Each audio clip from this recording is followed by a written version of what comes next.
From Daniel Bryan's crowning moment to the heist of the century to Cody Rhodes' legendary return, the streak ending, the women's revolution, the return of legends, the retiring of others, complete disasters and moments which will live on much later than you and I will be alive for. The 30s in WrestleMania had it all. This era marked a change towards a new generation in the WWE. From 2014 to 2023, every year gave us a time capsule as to what was going on in the company. Sometimes it was a failure, other times it was one of the biggest smash hits that the WWE produced. With each passing Mania, we got a new installment to add to the legacy of not only the show's rich history, but the 30s as a 10-year time frame. The decade was filled with so much, starting in New Orleans and everything capping off in Hollywood with WrestleMania 39. With that chapter closed, it's time to take a look back at the highs, the lows, and everything in between from WrestleMania in the 30s.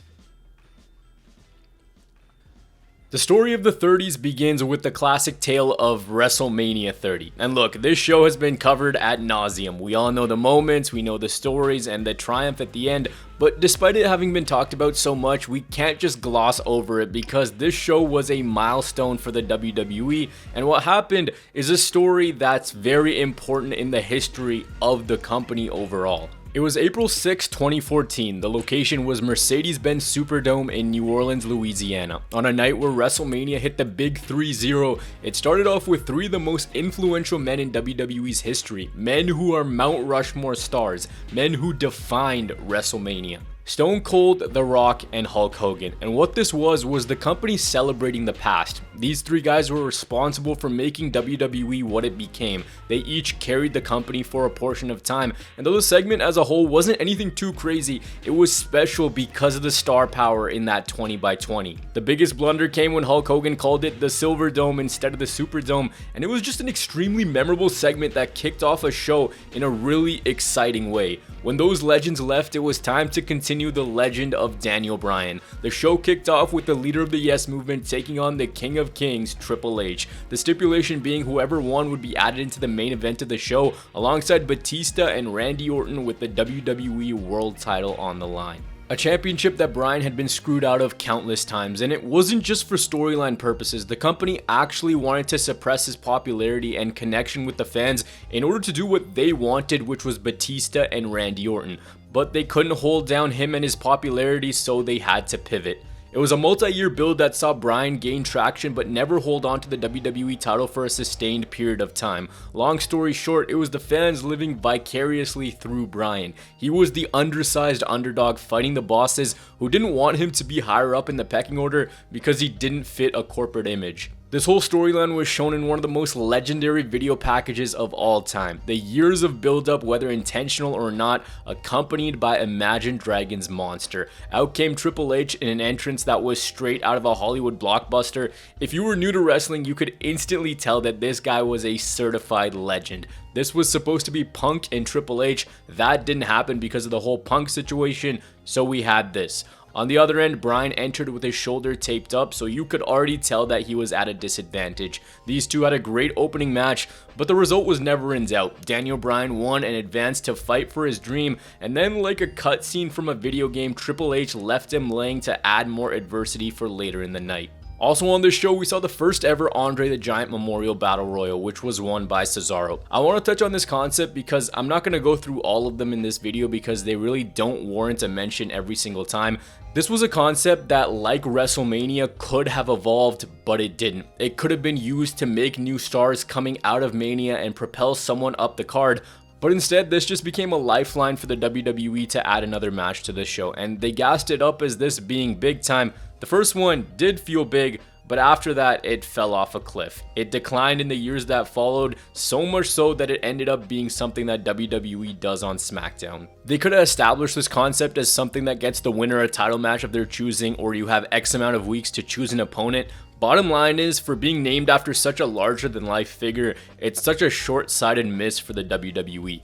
Elsewhere on this card, we had John Cena taking on Bray Wyatt, a match that ended up happening twice within a 6-year span at WrestleMania, and the basis behind it all was that Bray was going to be the one who finally unleashed the underlying animal he believed was always inside of John Cena, that he would expose him and prove that this man who was larger than life was just a facade. Another great promo package, this time accompanied with Eminem's Legacy, and it hyped up how important this match was for John Cena, and how if he lost, he'd lose it all. Throughout the match, Bray continues to tell Cena to let the monster out, but when all is said and done, Cena won the match. We can't say the word win and talk about WrestleMania and not mention The Undertaker. And man, you guys already know what happened, but it bears repeating. As WrestleMania entered a new stage of existence, it was time to celebrate the past as well. Different themes, main events, superstars, venues, you name it. But the one constant through and through, hell or high water, dead or alive, good card or bad card, was The Undertaker. A man whose legend will always be attached to this show. The weight his streak had gave WrestleMania another layer. A layer which rode on the simple precipice of beating the man who became a god at this show. For 2 decades, Undertaker came into WrestleMania and left with his hand held high. Eventually, the win streak took on a life of its own. Every year it was a question as to who. Who would challenge? How would the match be? How would Taker top his legendary WrestleMania entrances? What would the reasoning be from the challenger? After a while though, it was never really a question as to the streak coming to an end. In a profession where nothing lasts forever, it seemed like this legendary record would literally follow Undertaker to the grave. The streak truly became its own beast that lived within WrestleMania. After 2005, it reached such a high, matches with Orton, Batista, Edge, the masterclass of storytelling and in-ring magic that he had with Shawn Michaels at Mania 25 and 26, legitimately what many consider as the best WrestleMania matches of all time. Legacy may have been played in the Cena and Wyatt match, but this man's legacy, just on this show alone, is something that words do not do justice. He gave us everything you'd want as a wrestling fan. Drama, storytelling. He was able to take you on the emotional ride that also helped whoever he was facing.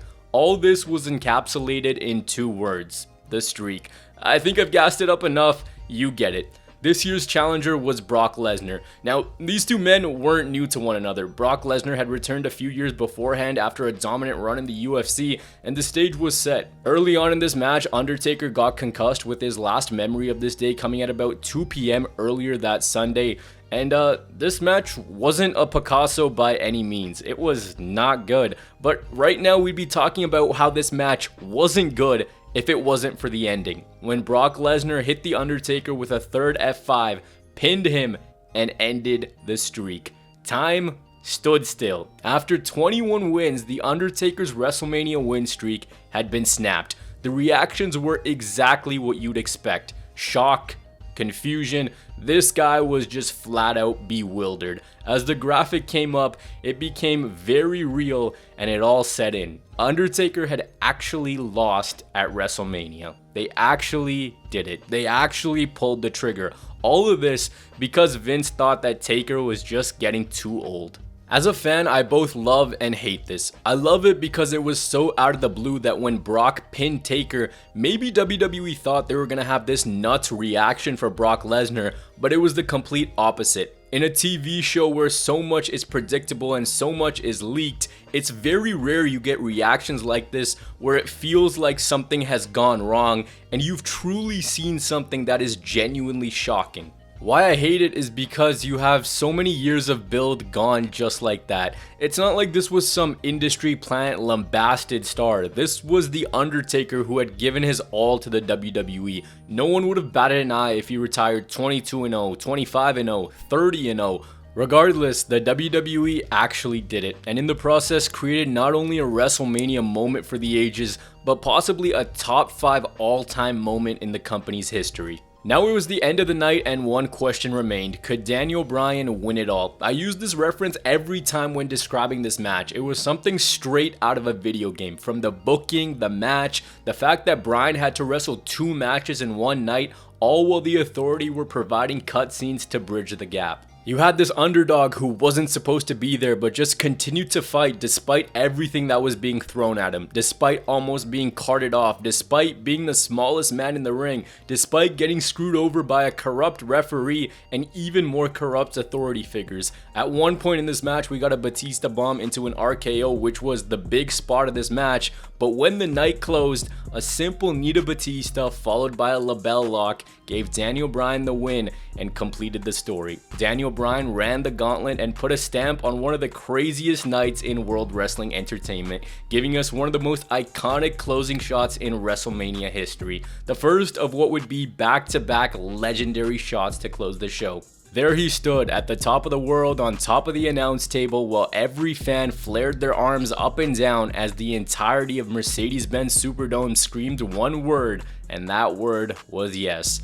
This show had it all and it became an absolute classic WrestleMania. New Orleans was treated to multiple big time moments which were etched into the event's fabric. As good as it is, does it lean into the verge of overrated territory? You guys let me know. I don't know if I buy this being a top 5 WrestleMania like some would suggest. Regardless, this chapter was in the books. Fans were left with plenty to talk about. This year was built on the word yes. The next year, the word was boring. I'll get to that in a second, but before that I want to touch on something. I know it's not part of this volume of shows, but when you look back at the history of WrestleMania, a very important show is the one we got in 2005. My personal favorite WrestleMania of all time, WrestleMania 21. That was the show where a new generation was ushered in. It was an influential show for what it meant to that crop of talent. It laid the groundwork for stars who would carry the WWE moving forward. 10 years later, here we were with WrestleMania 31. And while this show didn't hammer home as many defined stars as 21 did, this was to that era what this one meant to the Ruthless Aggression era.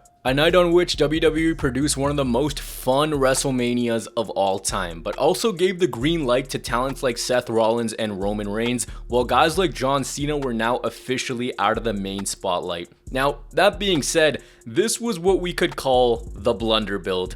A show that had very, very low expectations because of a messy road to WrestleMania, which began at the Royal Rumble, where fans straight up just rejected Roman Reigns. A trend you're going to see for the next few years of the shows I'm going to talk about. At a time where the WWE was supposed to be balls to the wall with their programming, storytelling, and hype, that was not the case. Daniel Bryan was the guy WWE fans wanted, but Roman Reigns was the guy WWE management wanted. Bryan was still so popular, it's not even funny.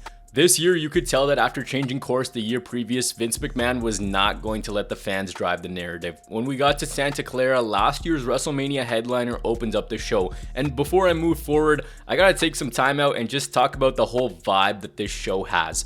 The year previous was the first WrestleMania after the launch of the WWE Network, and this show was basically a full-blown advertisement for the network. A huge play button in the middle of the screen, an accompanying red and silver theme, and of course this one took place outdoors, and as the show moves along, the beauty of Levi's Stadium is fully displayed. We kick things off the same way we ended the year previous with Daniel Bryan, this time in a spectacular 7-man ladder match for the Intercontinental Championship. This was just beautiful chaos, so much packed into just under 14 minutes.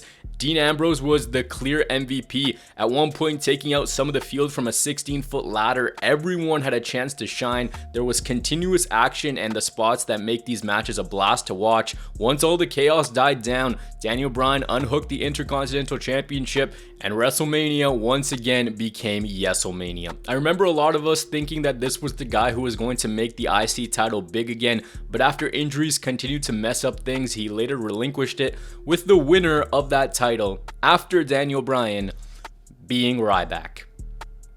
Of all people, it was Ryback.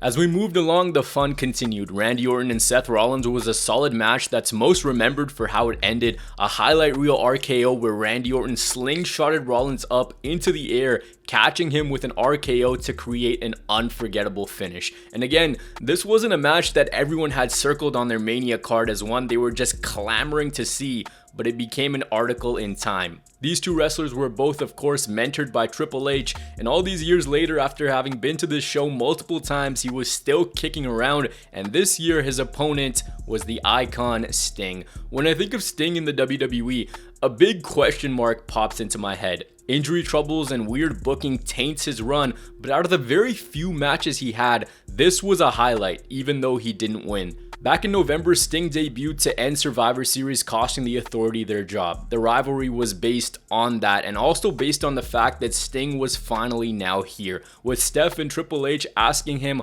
why did it take so long? Their answer was he just couldn't hang with the big guys. This weirdly turned into a fetish where Vince wanted to stick it to WCW one more time, the company going full nostalgia overload with this match. They made the whole thing WWE versus WCW with cameos from multiple stars of days gone by, whether they made sense or not, filled with shenanigans and teased weapon spots. JBL on commentary was just hyping this up as how WWE won again, which he was reportedly being fed in his ear by Vince McMahon to do. John Cena won the United States Championship by beating Rusev after Rusev entered in a tank. Rusev in the tank took Lana to Machkaville. I actually can't believe this is a real story. Wrestling is so insane. The Rock was again at Wrestlemania and he had a segment with Triple H, Ronda Rousey, and Stephanie McMahon. I'll get back to that in a later year in this video because there's a connect with this and Ronda's WWE debut. But for now, we gotta talk about The Undertaker, who was just in this weird position. The WWE this year didn't want to run Undertaker and Sting. They instead opted to have Bray Wyatt in a match against the Dead Man. The build-up for this one was underwhelming and weird considering the fact that Undertaker didn't show up on WWE TV headed into this. Their match was just confirmed without the two meeting face to face. So you had these two supernatural characters, the one of then and the one of now. Already having lost the year previous, WWE made this a story of Undertaker's redemption as he looked better in the ring than he did the year previous, back to avenge that loss. You could clearly tell though that this wasn't the same Undertaker anymore. His body was deteriorating, his performances were lacking, and it felt like we were past the best buy date. But regardless of it all, he won. So as I talked about, the old generation that was headlining these shows, Cena, Undertaker, and Randy, were now a little bit lower in the card. When the night came to an end, it was officially time to mark the beginning of a new era. This was the first night of Vince McMahon's obsession with Roman Reigns versus Brock Lesnar. Like I mentioned earlier, the WWE wanted to showcase Roman as their guy. Fans didn't think he was ready for it after criticism towards the fans of the company saying that they shouldn't critique his performances. They gave him some just awful promo material, coupled with the popularity of Bryan, coupled with him still looking green at points, plus the WWE just forcing it way too much. Now, if you're gonna continue to do that, at least make the story something that the fans can get behind. Two powerhouses who want to kill each other, rookie versus vet. It was right there for the WWE to do, but instead the WWE made this just bad. They made Roman an all-conquering babyface who got allergic to anyone telling him that he couldn't do things. I kid you not, that's actually what happened. And the most they did to entice us was a tug of war for the WWE title. This is your Mania main event, and this is what they do to sell the show. Fans hated this, and with good reason. It was one of the most manufactured things in a long time. The result was pretty obvious. It was going to be Roman's crowning night, but then we got to the actual match, and there was something that was so beautiful about this. The sun setting as Brock and Roman were entering. Also, which idiot decided it was still a good idea for Roman to enter through the crowd while everyone wanted him off their screens? This match was two powerhouses going blow for blow, hit for hit, punch for punch, and the craziest part of this whole thing is Roman was getting booed, but later in the match the crowd actually bought into Roman's babyface comeback. They went out and they just showed out. I love this match, it's great. It's really helped a lot by the bad build, as weird as it sounds. The final 10 minutes in particular was something awesome. Both guys landing big blows and kicking out of each other's finish. Lesnar bloodied, Roman smiling at the pain, not saying die on a crusade to win the title. Big meaty men slapping meat. Both guys beat each other like a middle schooler going through puberty. Both of them are down. Now the question is who will take command and win this match. At the most opportune time, out comes Mr. Money in the Bank, Seth Rollins. He cashes in his briefcase and wins the World Heavyweight Championship in what Michael Cole described as the heist of the century. If you want a WrestleMania moment, this is it. This was something beautiful. It was picture perfect. It made Seth look like a tactical genius and stamped a new star for the WWE. During the Rock and Triple H segment, the decision was made to have this happen, and the WWE salvaged what would have been a chorus of boos to end the show into one of the most legendary WrestleMania moments of all time. Seth Rollins became the first wrestler to cash in Money in the Bank at WrestleMania, and the closing shot was just iconic. Seth Rollins at the top of the ramp, holding the WWE title high as Roman and Brock couldn't do anything but watch as pyro illuminated the sky at Levi's Stadium on a night that went down as a classic. Apparently, Roman had about 50 members of his family in attendance, and his dad was ready to start a war after the finish we all thought would happen didn't, even telling him to quit the WWE. Undoubtedly, Roman and Brock is the match of the night, but again, this show was all about the moment. Seeing The Rock, seeing the RKO, seeing Seth cash in, seeing the big ladder spots. This overachieved by a landslide. So, safe to say, the 30s were 2 for 2 so far. But now we get to our first miss in this series of shows. The map had taken us from New Orleans to Santa Clara and now to AT&T Stadium in Arlington, Texas, where the WWE threw up a dud of a WrestleMania, but it wasn't entirely their fault. A heap of injuries and inactivity was going through the WWE. Big names like John Cena, Randy Orton, Seth Rollins, and a now retired Daniel Bryan weren't available, so with much of that star power out, the WWE had to change course with their plans. This night is remembered as a litany of weird and baffling booking decisions, underwhelming matches coupled with a runtime that went nearly as long as a school day.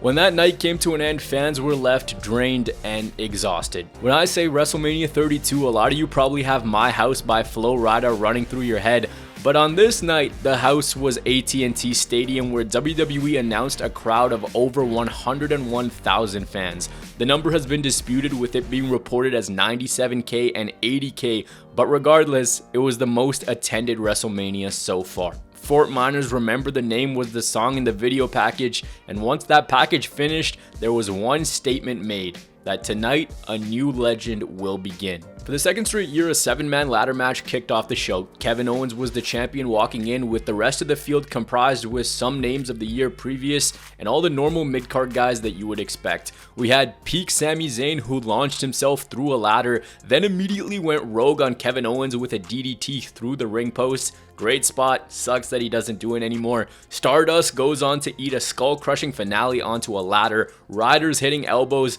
and the big spot of this match is Stardust laying on a ladder suspended to the outside before Sin Cara gets tipped over by Kevin Owens onto Cody onto the outside to crush the ladder. WWE wanted to start this show with a feel-good win, as it was Zack Ryder who ended up winning the IC title. Ryder had barely been on WWE TV at this point, and it was a very welcome surprise that the crowd exploded for. 2016 is also remembered for AJ Styles making his WWE debut, so of course we got his first WrestleMania match too, and it came against Chris Jericho. I remember having high expectations of this and it not hitting the way that some of us thought. When I rewatched it for this video, I realized it's actually better than I remember it being, but it's structured in a really weird way. Having Chris Jericho win was also certainly a choice, but it's all good. AJ Styles dominated the WWE in this year. Everything was cool. We're in Texas, so you already know that Stone Cold had to make an appearance, and holy shit, this pop was monstrous. And I mean monstrous. I don't know if anyone watching was there, but you guys can probably attest to that. The New Day had entered in a giant box of Bootios to take on the League of Nations, with Mick Foley, HBK, and Stone Cold coming out right after and raising some hell. But who cares about the League of Nations versus the New Day? That doesn't matter. Let's get to things that actually do. The crowd at AT&T Stadium up until this point didn't really have something that was huge in terms of match quality, something that was the show stealer, something that made you glad you spent like $1 million to be there. But the next match had that big time potential. Brock Lesnar versus Dean Ambrose, and watching this back, it just hurts. So coming out of the Shield, we had everybody clearly defined. Seth Rollins was the tactical genius, Roman was the powerhouse, and then Ambrose was the one who had the versatility and spontaneousness to his performances. Someone who was willing to go the extra mile to get the job done, taking an absurd amount of punishment, breaking rules when he needed to, putting his body in harm's way, and facing competition head on. The competition he was facing this year was Brock Lesnar.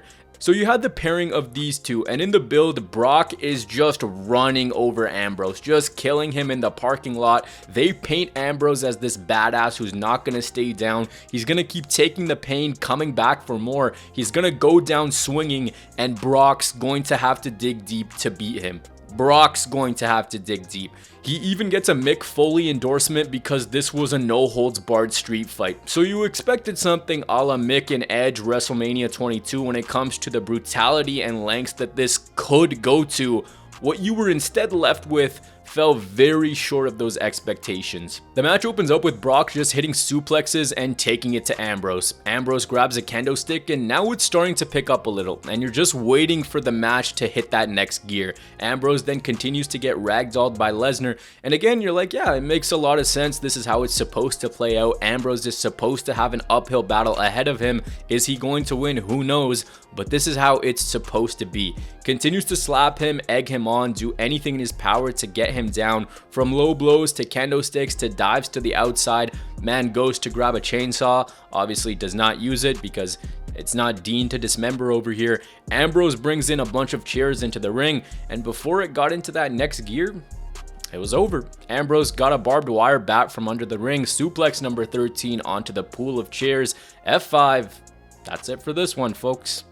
It wasn't particularly bad. I think the issue with it is you were waiting for that one sequence where Ambrose wouldn't say die and then Lesnar would eventually put him down and win. The chemistry we saw at Fastlane between these two didn't come out on this night. Brock had plans of returning to the UFC later on in the year, and Ambrose wasn't someone he was too keen on working with. He didn't want to risk injury, with Ambrose later saying that artistically Brock didn't want to do anything. If we're going to be perfectly honest, Brock's gonna Brock. He's all about Brock. I had a vision for the match to be the craziest thing imaginable. I was trying to pitch everything to everybody, and I had every idea. I put so much effort in and so much work in, and other people did too, and I was met with laziness. Something that was not met with laziness was the next match on the card, what I believe is the match of WrestleMania 32. Up until this point, I haven't talked about a single women's match in this era, and I wanted to keep it that way until we got here.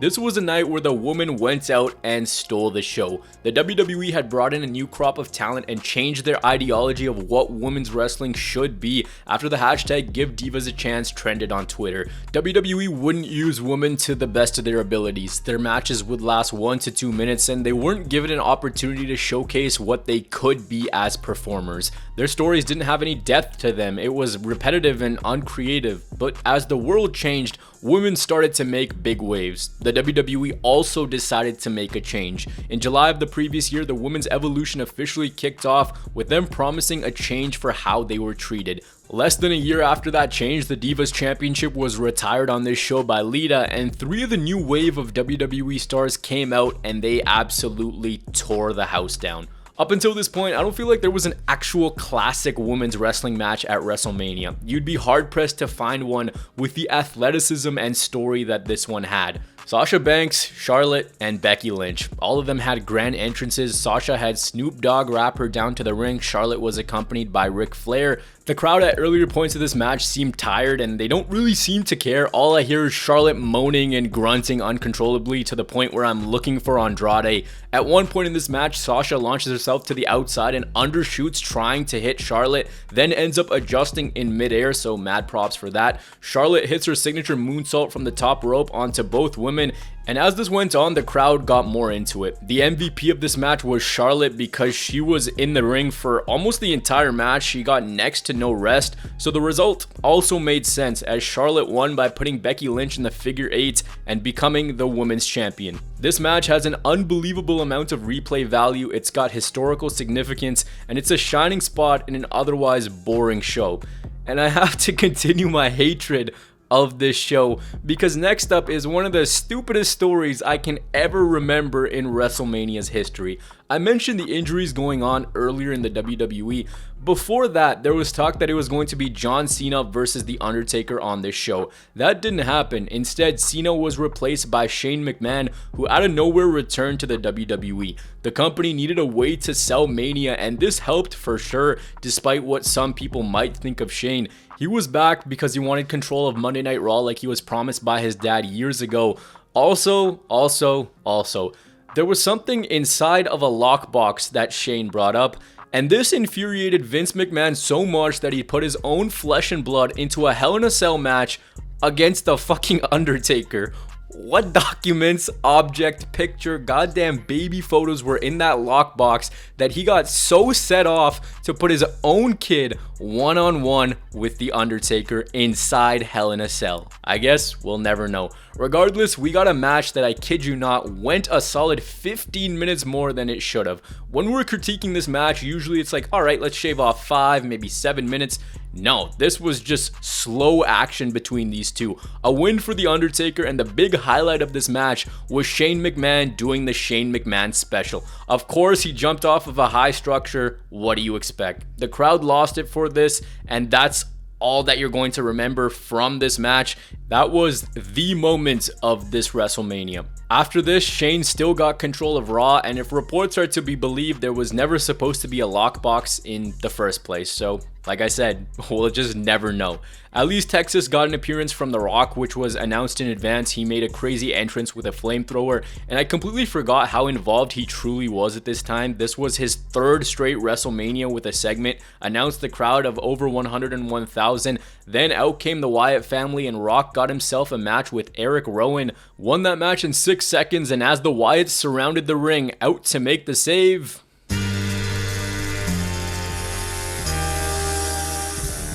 Despite being injured at the time, John Cena came out to help The Rock. A few years removed from their legendary rivalry, these two came together in the meeting of generations.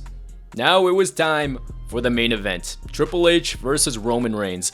I will give props where it's due. The WWE actually told a long-term story with Triple H and Roman. This had been going since 2014 when the Shield was taking on Evolution. This continued when the Authority chose Seth as their top guy, and when he was injured, the dynamic was that Triple H wanted Roman to join and reap the rewards. That didn't happen. Roman was instead defiant. They continually screwed Roman out of the title and tried to get sympathy towards him by making his chase much harder than what it needed to be, but they didn't give fans a reason to care with the characters or this match as a whole. They were trying to replicate elements from Daniel Bryan's Yes movement, but it didn't work. That Authority versus underdog babyface dynamic wasn't exactly there. Triple H won the 2016 1 vs All Royal Rumble, and for the second straight year, Roman Reigns was met with a critical reception. Only this time, the match was not a classic. We got a 27-minute snooze fest between Roman Reigns and Triple H,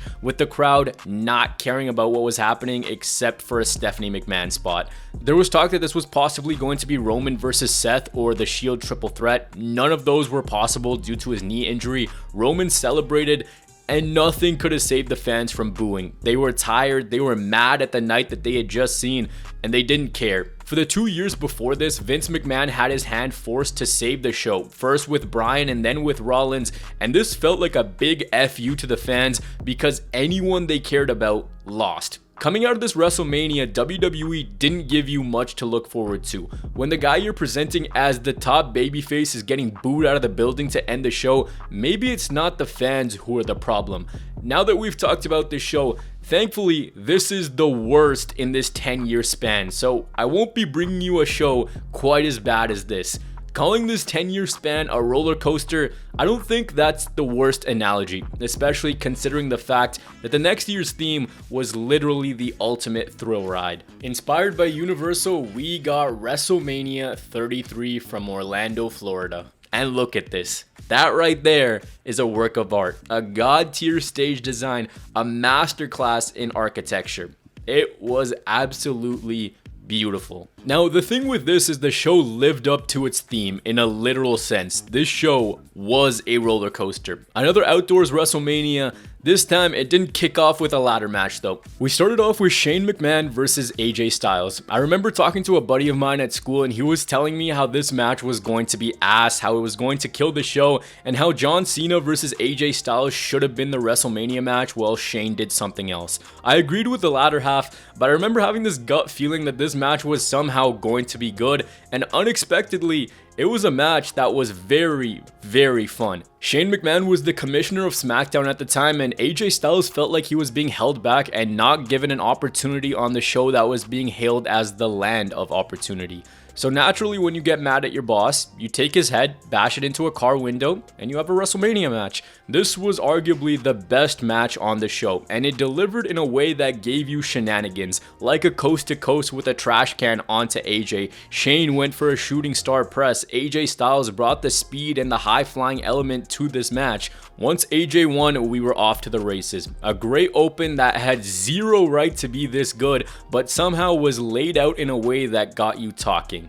And the WWE at this time certainly had us talking, sometimes in the wrong way. Let me take you back to Fastlane 2017 where Goldberg beat Kevin Owens for the Universal Championship and fans were not happy. This came after a distraction from Chris Jericho. Backtracking, these two's bromance took over WWE. Eventually we got to the Festival of Friendship where Kevin Owens showed his true colors and turned on Chris Jericho in a heel turn that was absolutely perfect.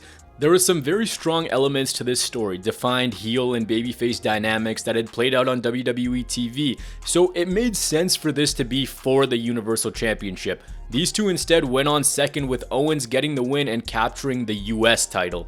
Chris Jericho has talked about this match, saying that he hated that a storyline like this was second, that the Universal title was supposed to be on the line, and this was one of the reasons that he left the WWE. We had an underwhelming women's fatal 4-way match with Bayley walking out as the Raw Women's Champion, a match that just didn't get into the next gear that it could have gotten to, but alright. All is forgiven with what came next. We got to the triple threat ladder match for the Raw Tag Team Championships between The Bar, Enzo and Cass, and Gallows and Anderson. Just as the bell was about to ring, out came the New Day, who were the hosts of WrestleMania, to announce that a fourth team was going to be added into the match.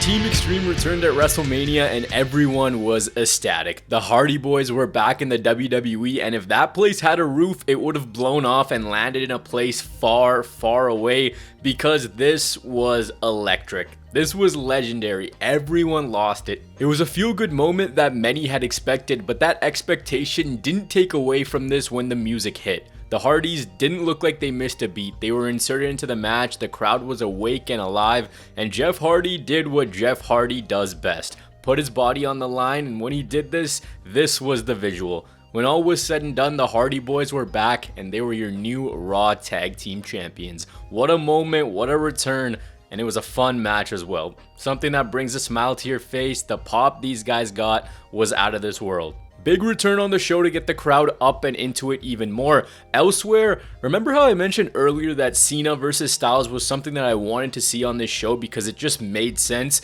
that WWE could have done Cena's 17th world title here, delayed it, and not done it at the Rumble? Well, John Cena at this show began a really weird portion in his WrestleMania resume.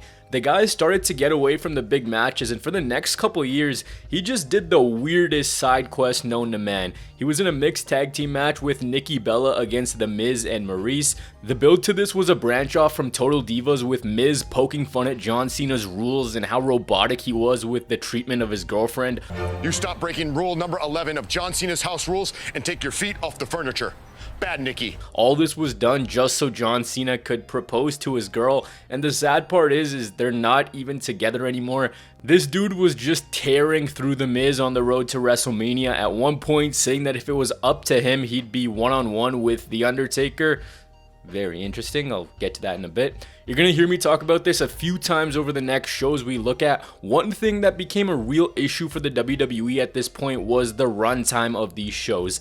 It didn't matter if they had all these good stories and headline matches, If at the end your audience in the stadium and at home was just going to be exhausted by the time all was said and done. One of the big matches used to sell this show was Seth Rollins and Triple H. The WrestleMania before, Rollins was out with an injury and didn't compete at the show. He had to vacate his championship, and that road he had to the title was thanks in large part to the guidance of Triple H. Well, after he returned in 2016, Seth set his eyes on the WWE Universal title and was screwed out of that title by Triple H. The story was that Rollins was dead set on revenge, going anywhere and everywhere he needed to find Triple H, who was dodging him. On the other hand, Triple H believed that Rollins had washed everything away that was given to him because of his knee, because he was given the golden ticket and he couldn't carry the company.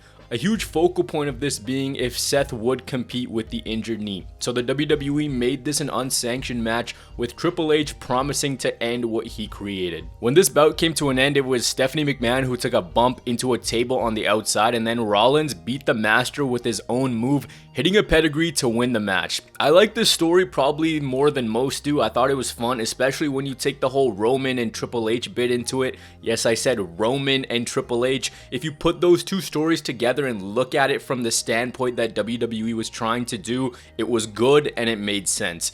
Then we saw the duality of WWE, how they could produce good stuff and then absolute clownery in Randy Orton versus Bray Wyatt. Take into account this was a WWE Championship match, which was just executed very poorly. WWE projecting maggots and roaches onto the ring canvas for no reason, and it sucks considering the build was solid with Randy in the Wyatt family before eventually breaking out after he won the Royal Rumble. But the execution was extremely poor and goofy. Randy Orton won his 13th world title in a finish and match that's still debated till this day. Should Randy have won? Probably not. Is this the direction they should have gone? Also, probably not. Brock Lesnar and Goldberg was their normal formula, finisher fest fast, and it did a good job of putting over Brock Lesnar, as weird as that sounds to say. Goldberg had beat Brock Lesnar in a minute and 26 seconds after returning for the first time in 12 years. This started a long run of Brock Lesnar holding the Universal title on and off, and Raw never really had a full-time world champion. But all that aside, now it was time for our main event. The main event of sadness. This was just hard to watch, and when I rewatched all these Manias again for this video, I truly did not enjoy watching this. You guys already know what match it is: Roman Reigns versus The Undertaker. Roman had eliminated Taker at the Rumble and later went on to tell him that this was his yard now, insinuating that The Undertaker's time was up. No title on the line, so you knew that something was going down here. No holds barred as well, which also didn't really add to this match. JR on commentary, so it gave me that old school feeling, but you could just tell that Undertaker was struggling here. What made it not work was the two did not gel together. The spots looked really clunky. There was a mishmash in the layout of the match. Also, the fact that Undertaker just couldn't do it at this point. It was very slow. The crowd expected Roman to win, and that's exactly what happened. Roman Reigns became just the second person to ever pin The Undertaker at WrestleMania, and the fans hated it. One of the things that stuck out to me while watching these WrestleManias was the first half of the 30s was really an investment into Roman. The last half of the 30s was that investment paying off, if you understand what I mean. They tried so hard to get him all these big time wins, and then by the end of it, it actually made sense. He was actually the headliner putting on these big time matches. Nonetheless, this night belonged to The Undertaker. I remember watching it at the time and seeing Taker go up the ramp and thinking, man, that's really it. That's how he's going out. He's going out in a match that just feels empty, but also in a weird sense feels right. A broken down veteran losing to a younger talent doing the honors. He left his gear in the middle of the ring to give us such a special visual. Seeing the amusement park set up in the background as the show faded to black as The Undertaker slowly faded down was so poetic. Exceptionally well done from a production standpoint, smoke coming up and the dead man going down. It looked like this would be the end, but it was anything but. Because of how bad this match was, Undertaker, being the prideful competitor he was, didn't want to go out like this, so he continued the chase to show that he was still that same Undertaker. This Mania was not the greatest, but also not the worst. It was a show of two halves. The first half filled with a lot of variety, great moments, and then we just got a sour and strange ending. But now it was time for New Orleans to get another shot in short order. 4 years previous, the show was filled with iconic moments, triumph, heartbreak, you name it. Now the biggest event of the year returned, only this time there was no big babyface comeback in the end. In fact, it was quite the opposite. In these years, I've talked about how the Intercontinental Championship ladder match kicked off a few shows, and that was because the WWE had this problem where they couldn't make it feel important. When someone did, the next person would usually mess it up, and it wasn't always the competitor's fault, it was the WWE's booking. So they just throw like 7 guys in a multi-man, and it worked. Well, now we were in 2018. I can tell you that since Brock Lesnar was on a part-time schedule, Raw didn't have a full-time world champion, so naturally, that Intercontinental Championship held much more weight regardless of who was holding it. That was evident in our opening match. The show started off with Seth Rollins, The Miz, and Finn Balor coming out, and these three were flat out hooping. They had great chemistry. This match was filled with near falls, high-flying action, and some very creative spots. Dudes were kicking out of finishers in the very first match. Seth Rollins was easily the MVP, flying around, hitting suicide dives and frog splashes, before eventually hitting a curb stomp to win the Intercontinental Championship and become a Grand Slam champion. Also shown during this match was John Cena, who was part of an ongoing storyline with The Undertaker. More on that one in a bit. Speaking of people with streaks, let's talk about Asuka. In 2018, she became the winner of the first ever Women's Royal Rumble. Just a few months into her main roster run, Asuka had this natural it factor to her. She was booked like an absolute machine in NXT. No one could get past her, no one could outsmart her, and most importantly, no one could beat her. Asuka hadn't lost since she debuted in the WWE, 918 days to be exact. She chose to face Charlotte for the SmackDown Women's Championship. Very standard stuff in the build, with the thought process being that this was going to be a win for Asuka. Very fitting how 4 years after Charlotte was part of Triple H's entrance at Wrestlemania 30, that she had an entrance that closely resembled it in the same city and in the same arena. Much like the first match, this was also very good, and I do mean very good, but regardless of that, regardless of how both women meshed together, it's most remembered for a confusing booking decision when Asuka tapped out to Charlotte. I guess there's just an obsession with streaks ending in New Orleans. Even all these years later, the match is enjoyable, but it's always debated because of the winner. Why WWE didn't just put the title on Asuka doesn't make sense. After the match, they had Asuka put Charlotte over and say that she was ready for Asuka, and the two embraced. Great start to this show. It was hitting from an in-ring perspective, the stage was beautiful, and there was a great vibe to the show. Hitting the rewind button, in the WrestleMania 31 portion of this video, there's a specific segment that I didn't talk about in detail, and there's a reason to that, because it would have significance a few years later. At that show, Triple H and Stephanie came out to cut a promo which was interrupted by The Rock. He came out to oppose two people he knew very, very well and ended up catching a slap from Stephanie McMahon, but Rock didn't hit back. He instead looked for help, and that help was sitting front row in the form of Ronda Rousey. Rock brought her into the ring and the two took out Triple H and Stephanie, so the seeds were planted for Ronda Rousey being in the WWE. The seeds were also planted for a Rock and Ronda versus Triple H and Stephanie tag match, but that didn't happen. Instead, Rock was subbed in for by Kurt Angle, who was the Raw general manager at the time. Ronda made her debut at the 2018 Royal Rumble, and she was so popular at the time. A legitimate mainstream woman superstar. Some people today don't remember just how big time she truly was. The story behind this match was that Ronda signed with the WWE, and Kurt gassed this up as Steph and Triple H were going on about how they were going to use her and squeeze out money from her. Ronda's whole thing was that she was a badass and wasn't owned by anyone, so we were going to be getting Ronda Rousey's WWE debut at this show. I was skeptical for Ronda's debut match, as I think a lot of people were, but man, oh man, she was outstanding. This match exceeded expectations by a wide margin. The crowd was super hot for it. Ronda was uber impressive and looked like she'd been wrestling much longer than she actually had. Her selling and timing was impressive.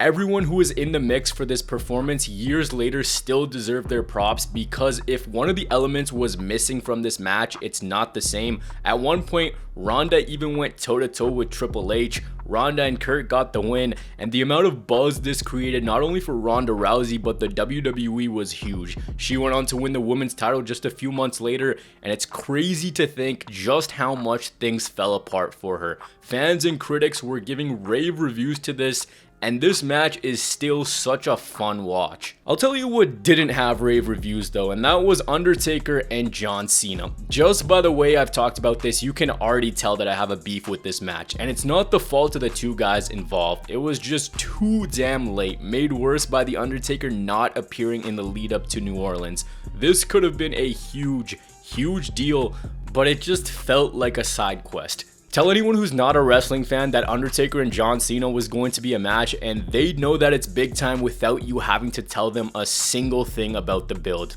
They could have sold out any venue at any time, but then we got this match. I mentioned earlier how John Cena was on these random side quests. Well, in 2018, he failed to find his way to Wrestlemania and would lose at every opportunity. Whether it was the Royal Rumble, a multi-man for the title, or in the Elimination Chamber, so he resorted to the last option, which was The Undertaker. If you're gonna use that as a last option, you've already undersold the story. Cena telling fans that he wanted the true Undertaker, but he never got a response. He never got a yes or a no, so Cena decided to attend the show as a fan in hopes that Undertaker would actually show up. Well, Taker did show up. Out came John Cena, and we had some pre-match shenanigans, and then we got a John Cena versus Undertaker squash match. That's literally it. It was a squash match where Cena got like nothing in. This boot lives in my head rent free. This was a dud. Two of the all-time greats, and that's what we got. It just speaks to how glitched the WWE was in 2018. These two really went out there and had one of the most boring and uncompetitive matches in WrestleMania's history. Sure, it's cool to say that it happened, but imagine Prime Cena versus Streak Undertaker. How special that would have been. Yeah, both guys couldn't hoop like they once could at this point, but that's not my problem with this. The story is where they got this wrong. They could have bigged this up a little bit more, and that's what I didn't like. How a meeting between two legends felt like this. It didn't feel special. It's crazy how we went from the streak ending 4 years ago to this. It's insanely weird how intertwined everything is, because I just talked about that show, how the streak ended. On that same show was Daniel Bryan's triumph, but what came after wasn't exactly textbook fairy tale for Daniel Bryan. Injuries and concussions kept him out of action, and his time in the WWE became a mess after that. From relinquishing titles to taking long stretches off in between, for Daniel Bryan, being active in the WWE was an up and down road, until the day where he had no other choice. Daniel Bryan, with tears in his eyes, retired from the WWE, and the story ended in the saddest way for Bryan. He left it all behind, and yeah, he was a general manager, but things just didn't hit the same. He wanted to wrestle. He was even trying his hardest to get fired from the WWE for real so that he could do what he loved, but they just didn't clear him. And then came one day where we got the news that Daniel Bryan would be back. He revealed to us that he was cleared, and the return came with Shane McMahon against the two hooligans who had been running roughshod on SmackDown, that being Kevin Owens and Sami Zayn. You couldn't write something better if you tried. The stadium, which 4 years ago was going ballistic for Daniel Bryan, was the exact same place where he made his triumphant return. And if you're a wrestling fan, you live for these types of moments which you thought would never happen. It was heart-wrenchingly taken away, but Daniel Bryan didn't look like he missed a beat. He was still that same dude. So up until this point, you've had matches that hit, you've had moments that have hit, you've seen Taker, you've seen Cena, the stage is great, it feels like a party, which WrestleMania always should. Well, then this show took a sharp turn and never really came back. We had AJ Styles and Shinsuke Nakamura, which had a high bar to live up to, but it didn't. It was fine as a match, but how the WWE hyped this up didn't do it any favors. After Shinsuke won the Royal Rumble, AJ beat him, and then the WWE did something that was very shocking on this show. Shinsuke kneeled down and gave AJ the WWE title before hitting him with a low blow. It was a shocking turn that got the fans talking. Not really much more to dive into aside from that. Braun Strowman then won the tag team championships with a child, Nicholas, who is the son of WWE referee John Cone, and the hilariousness, the weirdness, and the fun of Braun picking Nicholas is the sports entertainment BS that we all live for. It was funny, it was random, it was the type of thing that you talked about after, and that's what worked. Our feature attraction match was round 2 between Roman Reigns and Brock Lesnar, and this time the story wasn't about Roman conquering all, but doing this for the fans. As I've mentioned a lot, Raw was left without a full-time champion, and Roman wanted to be that champion, winning the chamber match and the right to face Brock Lesnar. WWE built this up as both guys having beat The Undertaker at WrestleMania over the past near half-decade. Roman was put into a position where they again tried to make him out to be the underdog against the Machine. This time talking about how Lesnar should get in trouble for not showing up to work, but he wasn't going to get in trouble because he's Vince's boy. At one point going backstage and trying to make this thing seem much more real than it was, Roman got suspended, detained, and the defiance which was shown worked to a degree but also didn't work. Roman Reigns and Brock Lesnar had a finisher fest to end the show, and this crowd did not give a rat's ass. Anyone else could have appeared. They were so apathetic towards them. No one cared. The crowd was chanting for CM Punk. They were chanting boring. They were chanting this is awful. It was a time frame where Lesnar matches were very structured, and this match was a far cry from the main event that we had the last time we were in New Orleans or the last time that these two met. When all was said and done, Brock Lesnar stood tall as the Universal Champion, and it didn't make sense as to why the WWE wasn't just giving Roman the title and having him as the champion, because the fans had this thing where they just wanted to be put out of their misery. They tried to create more sympathy towards him by doing it in the summer when it could have just been done here. For the third year in a row, we had an absolute dud of an ending. The first half of this show started off molten hot, and as time went on, the show didn't really keep that same pace. Ronda's debut, Bryan's return, and the IC Championship match were the highlights of the show. Maybe if some matches were condensed or just didn't happen, this would have a classic feel to it. That's exactly how I feel about the next show. WrestleMania 35, I always look back at and think this is a show that people should look back at more fondly, but probably just say, yeah, the one that went on for like a day. I'm a big fan of WrestleMania 35, more than most probably are. I really enjoyed this show. This show had a lot going for it, mainly 3 big-time babyface triumphs. Live from MetLife Stadium, we got the shittiest WrestleMania stage of the modern day. Why? Why is a Sony Bravia there? Anyways, the 3 big stories that WWE had were Kofi Mania, the rise of Becky Lynch, and Seth Rollins' journey to redemption. At the end of the WrestleMania 34 portion of this video, I talked about how the WWE positioned Roman Reigns as the underdog babyface fighting for the fans. Well, I forgot to mention that while they wanted to do that, Seth Rollins took the Intercontinental Championship and tried his absolute hardest to make Monday Night Raw have a full-time champion that they could be proud of and make that show actually watchable. He fit into that underdog role a lot better than Roman did. Seth was what they wanted on the other side, and with Roman gone, it gave him the perfect opportunity to propel himself into that role. Seth at this point just felt molten hot. He felt like he had the world at his fingertips. His mission statement was that he wanted to be the guy. He was the one who wasn't winning world titles and felt like he should have been on that level. So what was he gonna do? He was gonna slay the beast. This show started off with Hulk Hogan calling it the MetLife Center instead of MetLife Stadium, and after Alexa and Hulk did their whole bit, out walks Paul Heyman to simply tell us if his client isn't main eventing, then he's starting off the show, something which was reported to be true. So in the first match, it was the Universal Championship on the line, Brock versus Seth. Rollins doing everything in his power to get the win, even if he had to use nefarious tactics. The WWE booked a short match and did a feel-good title change to start the show and get the adrenaline pumping. Seth Rollins became the Universal Champion for the first time in his career, and this got the show started off on the right foot. It was the right decision, and it was done in the correct way. This didn't need to be a classic. It needed to be the babyface trying everything in his power to live up to his promise and win. One of the matches I remember the most from this show is Shane McMahon versus The Miz. I don't know why this was a thing in 2019. I can't tell you. We had a quick tag team championship run between these two, which led to an even quicker breakup. And the thing that's most memorable from this match, aside from the finish, is George Mizanin, Miz's dad, coming into the ring and squaring up with Shane McMahon.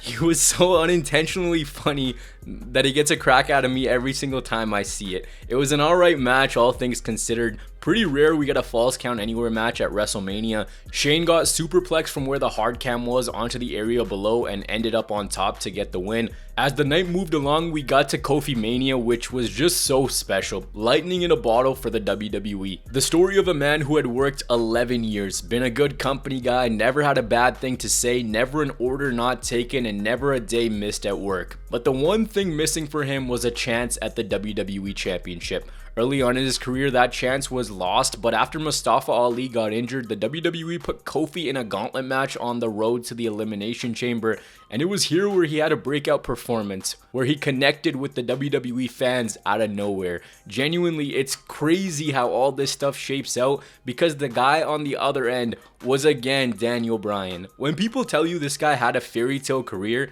I'm not even the biggest Daniel Bryan fan out there, but it's just so weird how everything connects together for him. Now he was in the opposite position of where he was 5 years ago. He was the one calling Kofi a B+ player, running from challenges, weaseling his way out of matches, and the person on the other side, Kofi Kingston, fit his role to a T. The WWE dragged this out until New Day eventually got Kofi a shot at the WWE title, and this had so much riding on it for one guy, but it wasn't a guarantee to happen. I remember thinking to myself, Kofi Kingston as WWE champion, that's gonna seem weird, but I don't know if they actually do it. Kofi and Bryan had a very strong match that was built off emotion. The closing sequence eventually led to Kofi mounting the comeback and pinning Daniel Bryan to win the WWE Championship for the first time in his career. And man, oh man, these moments are just so awesome. The Planet's title was retired and what was old was new again.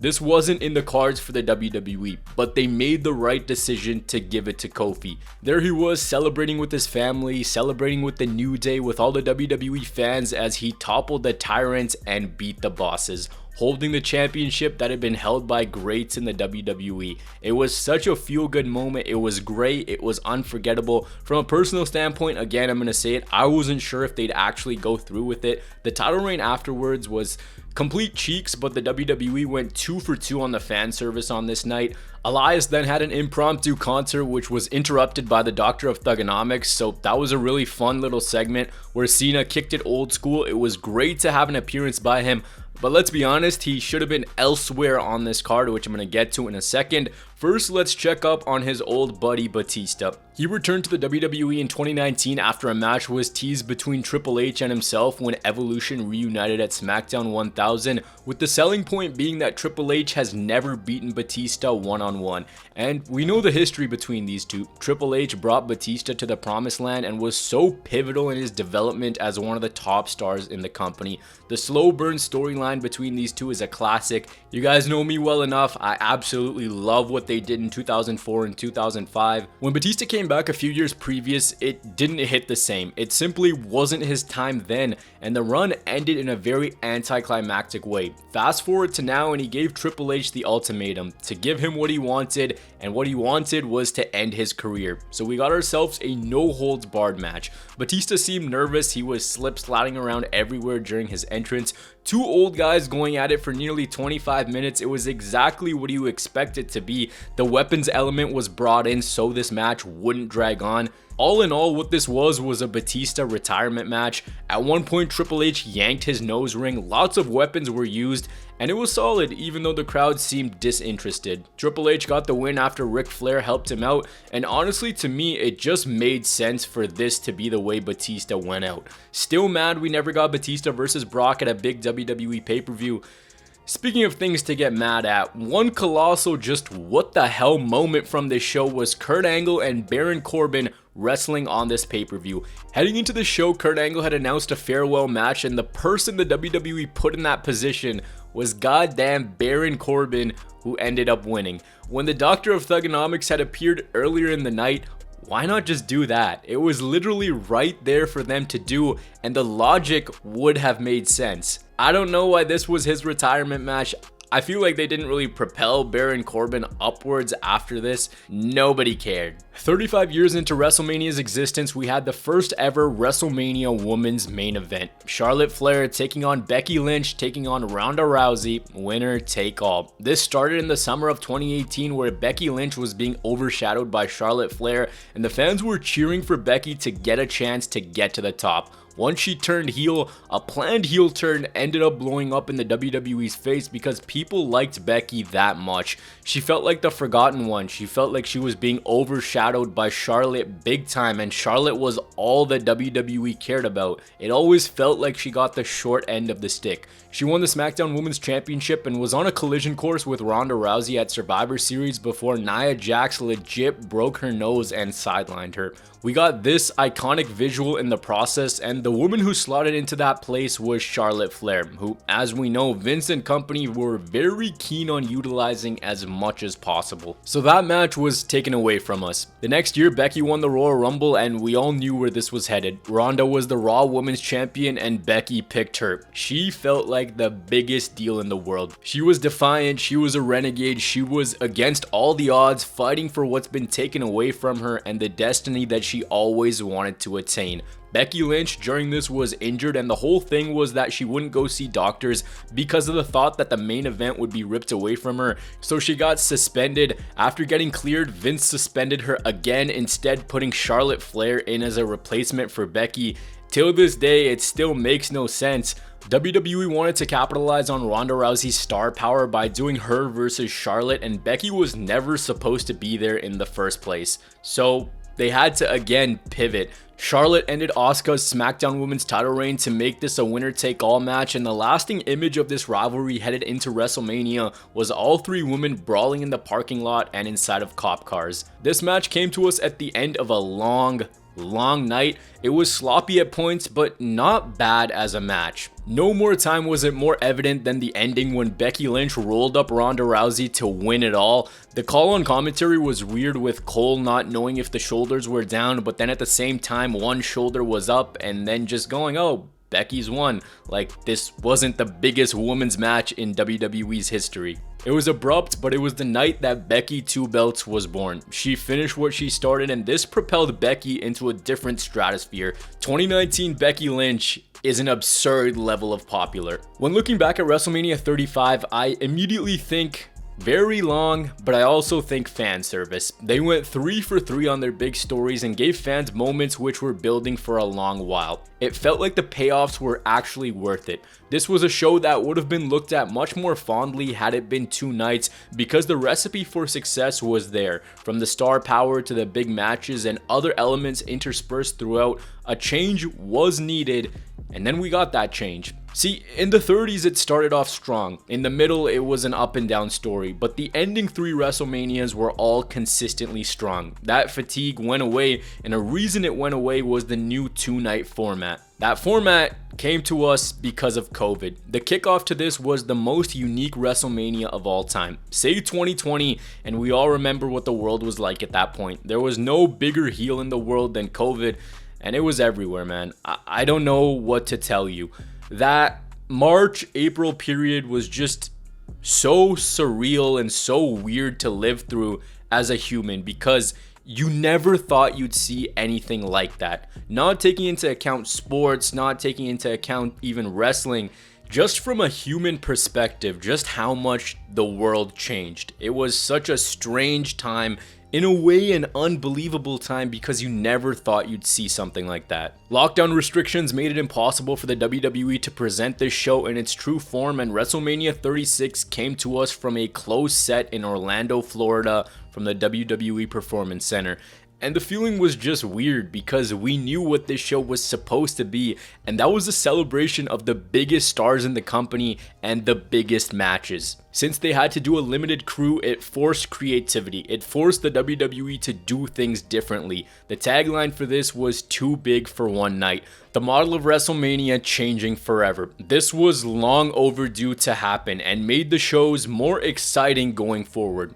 Just the past few shows I've talked about all suffered because of ridiculously long run times. Spacing out big matches, giving breathing room, having fans anticipate 2 separate shows, and giving WWE the ability to experiment with these shows was a very, very needed change. The vibe watching this show was very, very different from years past for obvious reasons, because you knew what this was supposed to be. As much as it was supposed to be a deterrent from what was going on, it instead became a reminder of what was happening in the world. No audience, about 8 people around the ringside area in total, just a dead silent warehouse, but just because there weren't fans doesn't mean that this show doesn't have its moments. One of the featured matchups was Becky Lynch versus Shayna Baszler. 1 year removed from main eventing WrestleMania, Becky was still holding the Raw Women's Championship, and it just dominated unlike anyone's business. WWE positioned her to go through everyone. Meanwhile in NXT, Shayna Baszler was doing the exact same thing. She was a cold-blooded killer.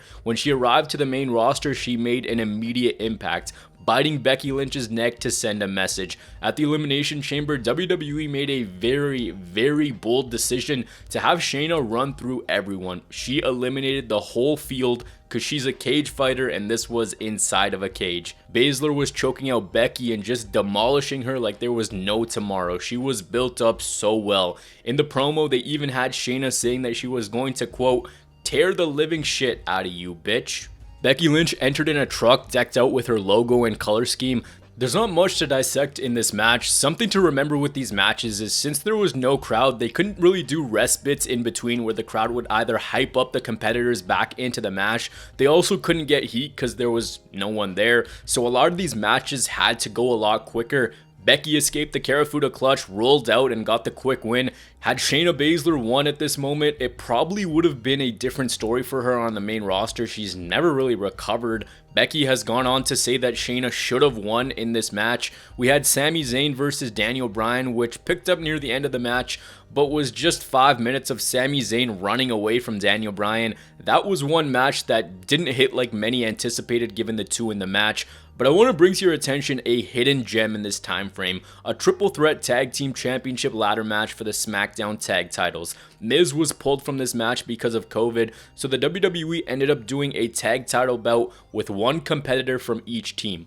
Kofi Kingston, Jimmy Uso, and John Morrison, and this was such a fun match. There were so many big spots, continuous action, and just a great pace to it. I genuinely feel like if this was adjusted for a 2v2v2 format in front of a live crowd at WrestleMania, this would be a show stealer, and we'd be talking about how awesome this match was right now. The finish came when everyone was at the top, the titles were unhooked, and John Morrison dropped down with the gold, winning the match. It was in this match where Jimmy Uso got injured, which led the way to Jay's breakout later in the year. But yeah, I don't recommend too much from this WrestleMania considering there's matches like Elias versus Baron Corbin, but this is definitely one to seek out, just like Seth Rollins and Kevin Owens. This was a rivalry that had been going on since Survivor Series of 2019. Seth was in his Messiah phase and cut one of the best promos in the pandemic era on Kevin Owens, verbally assaulting him, telling him that at WrestleMania he became a god. This was essentially 2 matches. The first, Kevin Owens won by DQ, but when Owens called Rollins back, the match was restarted as no DQ, and Kevin Owens just went absolutely crazy. He scaled the WrestleMania sign, which was being used as decoration at the event, and hit an elbow onto Rollins, who was on the announce table. A big win for Owens, and this is exactly what you would expect between these two. Good stuff, that's all I can say. Our co-main event, but technically our main event, was Goldberg versus Braun Strowman for the Universal Championship. Roman Reigns was originally supposed to be in this match, but was erring on the side of caution because he was immunocompromised. And the ripple down of that is crazy because he'd become the tribal chief. Meanwhile, Braun Strowman won his first world title and then proceeded to have one of the goofiest reigns in WWE history. Our finale for night 1 was a cinematic match. And wow, this was cool then, it's still cool now. Undertaker versus AJ Styles in a Boneyard match. And I remember all of us just thinking, we've heard of a Buried Alive match. What the hell is a Boneyard match? After a big lead up and AJ calling out Undertaker and then Taker winning the To Wake trophy for some odd reason, here we were. AJ called him a broken down old man, called him by his real name, called out Michelle McCool for being a gold digger, and Undertaker talked about how she got the Faith Breaker more over than AJ got the Styles Clash over.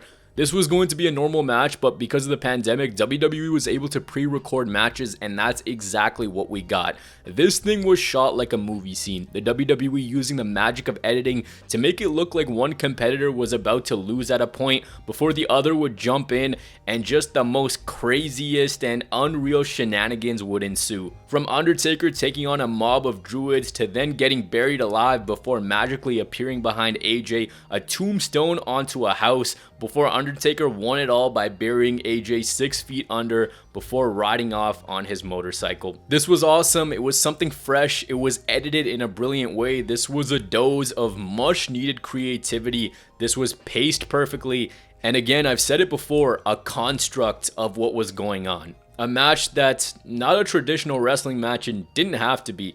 It's insane that it took them 8 hours to do this, so respect to everyone involved. The first night's highlights were definitely the ladder match, the cinematic match, and the Rollins and Owens match. Night 2 began with a match that we would see twice over the next 4 years, Charlotte Flair versus Rhea Ripley. At a time where the WWE wanted to position NXT as a legitimate third brand, Charlotte won the Royal Rumble and then chose the NXT Women's Championship held by Rhea Ripley. Rhea still really young, still finding her way, but showing all the signs of domination. When looking back at this, you saw that Rhea Ripley was going to be a future star for the WWE. This match was good, a strong showing for both women. They clicked well together, but the one thing you hear a lot in this match is just uncontrollable grunting and moaning from both of them. Charlotte does this a lot even when there is a full crowd, probably picked up more because there were no fans. But regardless of that, the result was very weird with Charlotte winning the NXT Women's title. There was talk that Charlotte only won because of Rhea having a work visa problem. Rhea shot down these rumors. Nonetheless, what we got was a lackluster run for Charlotte as Women's Champion. And looking at it, this was big for the NXT brand and even bigger for Rhea Ripley. Otis beat Dolph Ziggler and then kissed Mandy Rose after the poor guy was left heartbroken when Ziggler stole his date.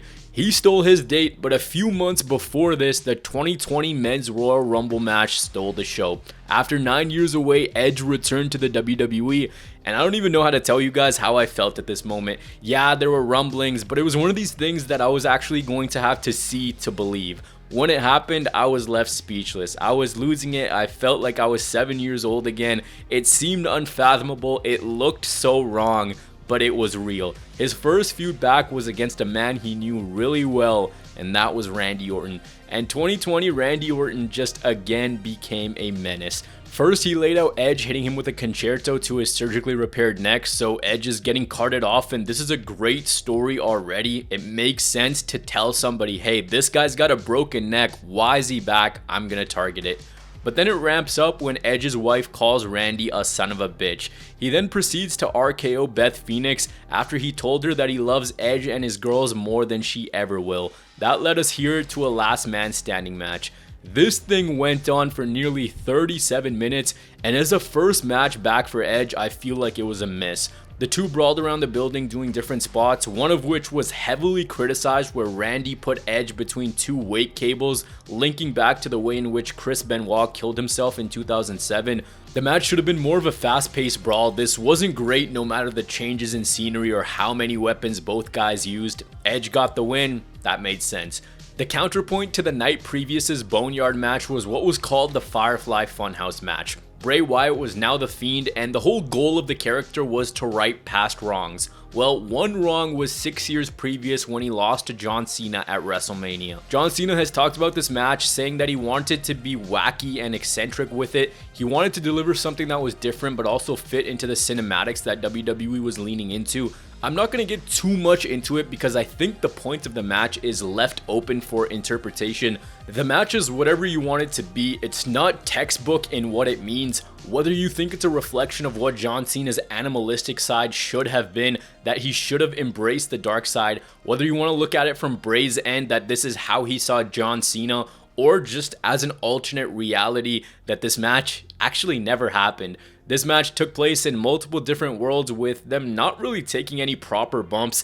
It wasn't a wrestling match. The Boneyard match was much closer to a normal match than whatever this was. It was wacky, it was different, and it was unique. To close the show, it was the main event of all main events. Drew McIntyre versus The Big Show.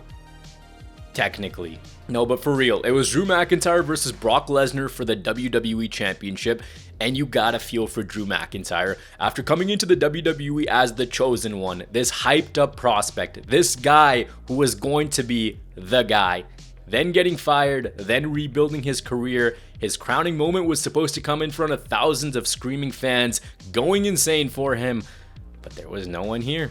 That didn't happen. The same Rumble which Edge returned in, Drew actually won. And the WWE made Drew look like $1,000,000 against Brock Lesnar. In the lead up, there was none of this babyface, foolish bullshit crap. They made him look like a beast against the beast. A very quick match with big power moves. McIntyre kicked out a 3 F5, so that made it big for him. 4 Claymores and McIntyre had done it. He put down the beast and he was the new WWE champion. This right here was the lasting image from WrestleMania 36. Drew McIntyre finally doing it. The best way to describe his career is non-conventional, and this was just that. Drew McIntyre had completed the comeback. Drew McIntyre had realized the dream. Sadly, there wasn't a standing ovation. There wasn't a big burst of pyro. There wasn't all the glitz and glamour that should have came with this moment. A moment which he earned through hard work ended up taking place in an empty warehouse with no fans, and WrestleMania went off the air with Drew McIntyre reaching out to the fans to let them know that everything was going to be okay. Unique is the word I use to describe this show, a time frame in which there wasn't a lot to look forward to, but we got the ultimate variety showcase. The next year, we were back. WrestleMania 37, and I'm not going to speak for everyone because these are my opinions. This by any stretch of the imagination is not a top tier WrestleMania, but it's a show that I personally love. Weird considering there's not a lot of standouts on this show, but the vibe to this was just awesome. The graphics looked fantastic, the theme was great, the stage was beautiful, and we got some awesome matches. After a year without fans, there was so much anticipation. Everyone's hungry to watch the show in the stadium and at home. Out comes Vince McMahon to welcome everyone back as the entire roster is standing on the stage behind him. Some in new forms, some in their first WrestleMania with an actual crowd. He welcomes us back, and as the opening promo hits, we get told that we have a rain delay. When was the last time the WWE was delayed because of rain? We got Samoa Punch Joe, which was everyone's profile picture on Twitter, and eventually after they filled in time with backstage interviews, we were underway. And I guess the WWE loves doing this thing where the guy who ended Mania the year previous starts it off the next. A year ago, Drew McIntyre won the WWE Championship in front of no one, and in that time frame, in that COVID era, I think a lot of people have forgotten the carry job that Drew was doing for the WWE. Literally one of, if not the workhorse of the pandemic era. He won the title not once, but twice. Second time around, he lost it to The Miz at Elimination Chamber because of a cash-in, who then lost it to Bobby Lashley. And that was our opening contest, the story of two guys who are later on into their careers now finally in that WWE title conversation. This opener was great. Both of them meshed so well with each other. They were bumping, they were hitting power moves, their sell jobs were great. Two heavyweights slugging it out. It had everything you'd want in a great opening match. Eventually, when all was said and done, Drew McIntyre lost after a very small distraction from MVP. The thought process was that Drew was going to get the win.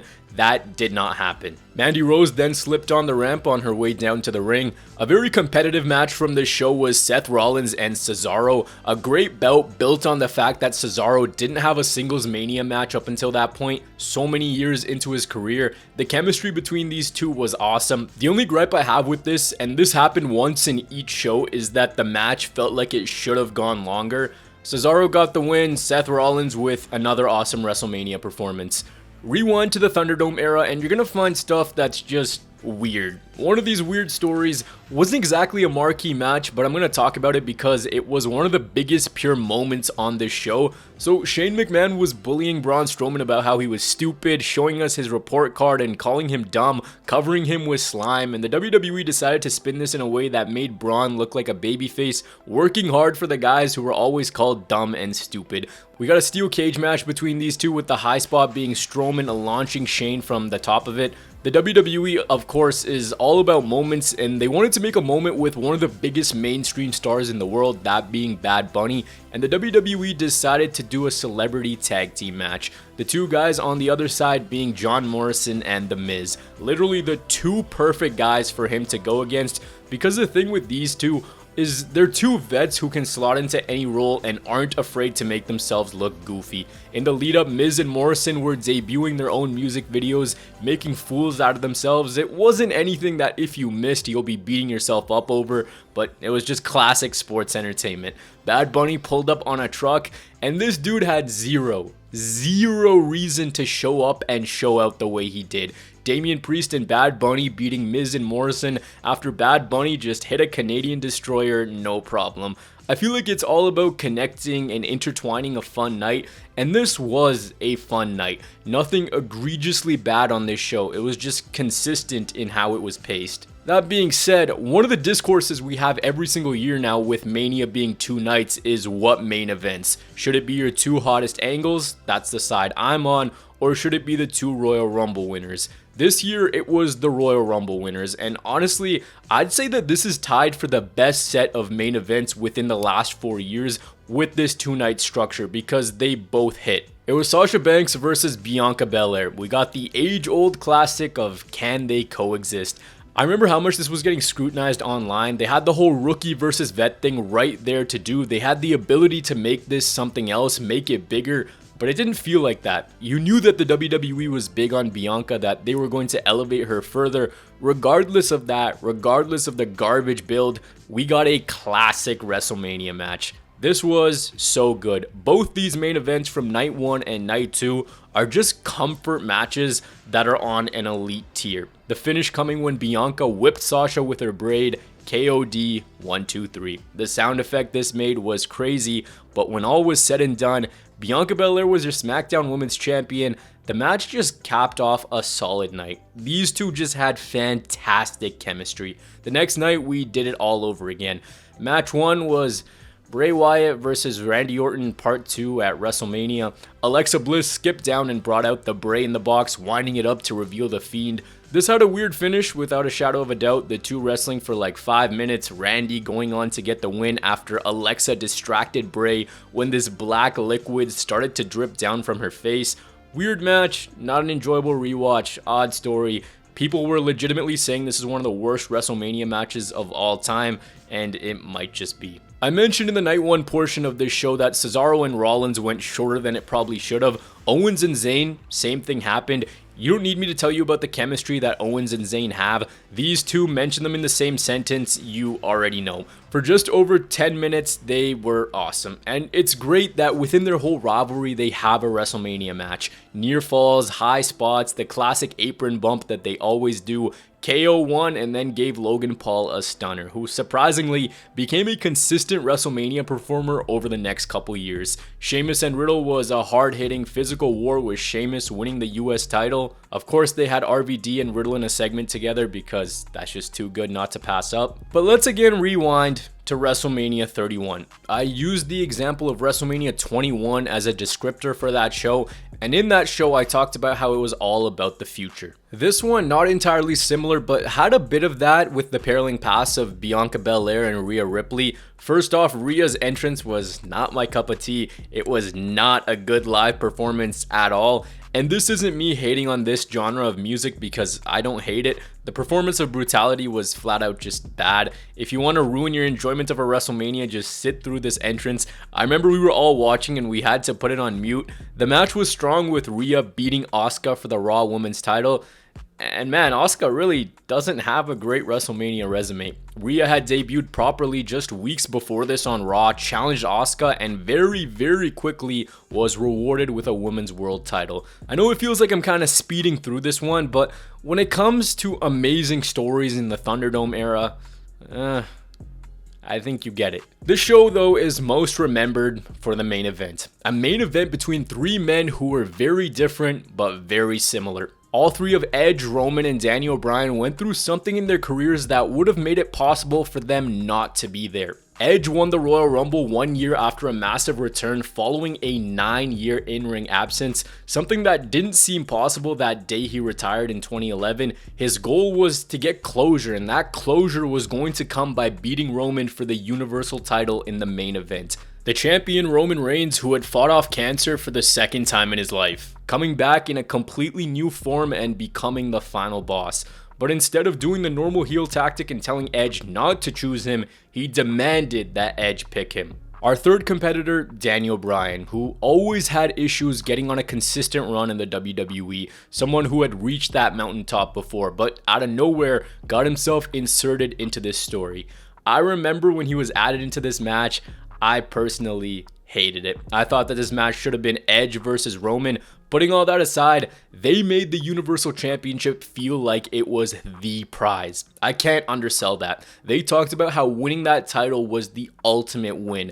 Everyone, right down to Paul Heyman, made this feel big time. Seeing Tribal Chief Roman in front of a crowd for the first time was also a sight to behold. I don't know what everyone's rankings are for WrestleMania main events, but for me, this is up there. Triple threats and Mania just go perfectly for some odd reason. These three beat the living tar out of each other. They destroyed ringside. They had awesome callbacks to what had been happening in the build. The placement of these spots was also perfect. They worked together to have spots like a double submission on Roman. Another memorable one was Edge spearing Roman off the steps following a powerbomb to Daniel Bryan into the announce table. 10 out of 10 main event. It was the perfect match, and already, like I said earlier, is one of my comfort watch WrestleMania matches. Every time I watch it, the vibes are high. I'm entertained even though I know what the finish is. That finish was Roman Reigns smashing, stacking, and pinning both Edge and Daniel Bryan at the same time to retain the Universal title. One of the things this match had was that unpredictability factor. It was really between Edge and Roman as the two who would win, and it ended up being Roman. As for WrestleMania 37, I've said it before, from a moment standpoint, this isn't the craziest show. From a consistency standpoint, it's solid. But to me, it's one of those shows that I know most people will laugh when they hear that I really enjoy this, but it's one of those things that you can't really explain. I do want to clarify in this video, I wanted to look at the bigger matches and storylines in this video while keeping it under an hour. I know that's not possible, so I'm going to try for under 2. Just because I've talked about these Manias in this video doesn't mean that they won't get their own retrospectives moving forward, where I get much deeper into what happened and what I thought of the show. My voice is going, guys. I've been here for fucking 2 hours. But the crazy part is, we're almost done. The penultimate WrestleMania in the 30s was WrestleMania 38. When I think of this show, I immediately think of one man, and that's Cody Rhodes, but I'll get to that in a second. This one aired live from AT&T Stadium in Arlington, Texas. You guys might remember how this show was the last time they were here. Weird booking decisions, a really long night, and one of the worst WrestleManias ever produced. The script was much different this time. There wasn't a slew of injuries. In fact, this actually somewhat made up for the last time around. It had some modern day classic matches and moments that have defined the WWE in the past few years. It's so strange when talking about these shows, I realize that night 1 hits so well and then night 2 for whatever reason struggles to hit that same mark.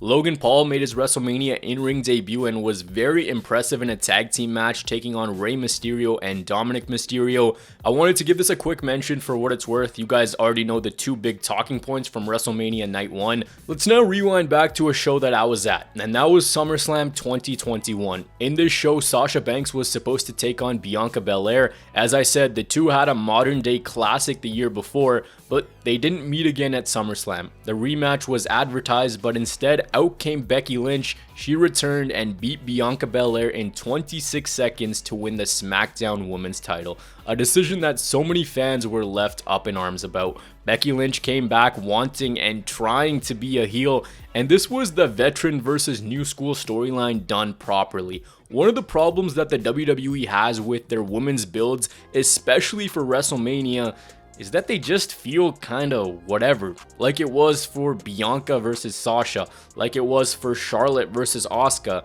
like it continues to be at certain times.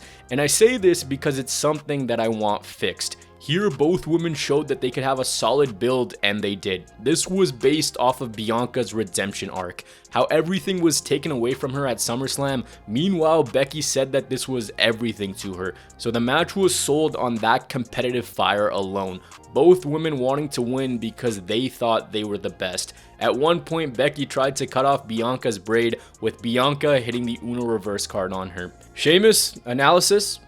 Banger. I gotta agree with that. Their chemistry is something you just can't teach, and these two women, when they're in a ring together, is something so special. This match went nearly 20 minutes, and watching it back, the best compliment I can give it is it doesn't even feel like 20 minutes. Both competitors had each other's moves scouted. They brought their A game in what can best be described in 3 words: competitiveness, athleticism, and excitement.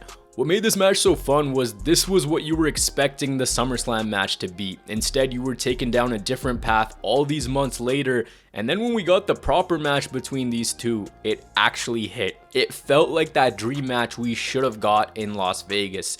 Bianca got the win, she got her revenge, but then we went back to back with match of the night contenders. You guys know exactly where this is headed. Let's talk about Mr. Seth Rollins. At every point, he couldn't find his way to WrestleMania. Every attempt was met with failure. Every attempt saw him get more desperate in his chase to have a WrestleMania match. And what I love about this story was how important he made the event feel. He made going to WrestleMania feel like it was the end-all be-all, and played his role perfectly. After the WWE dragged this out for a while, we eventually found out that Seth Rollins would have a match at WrestleMania, and he would take on Vince McMahon's hand-picked opponent, Madcap Moss.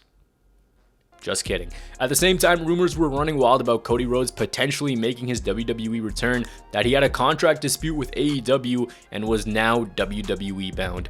The same guy who left the company like this, left as a comedy act, a glorified mid-carder, rebuilt his career, and then gave us one of the biggest WrestleMania moments of all time.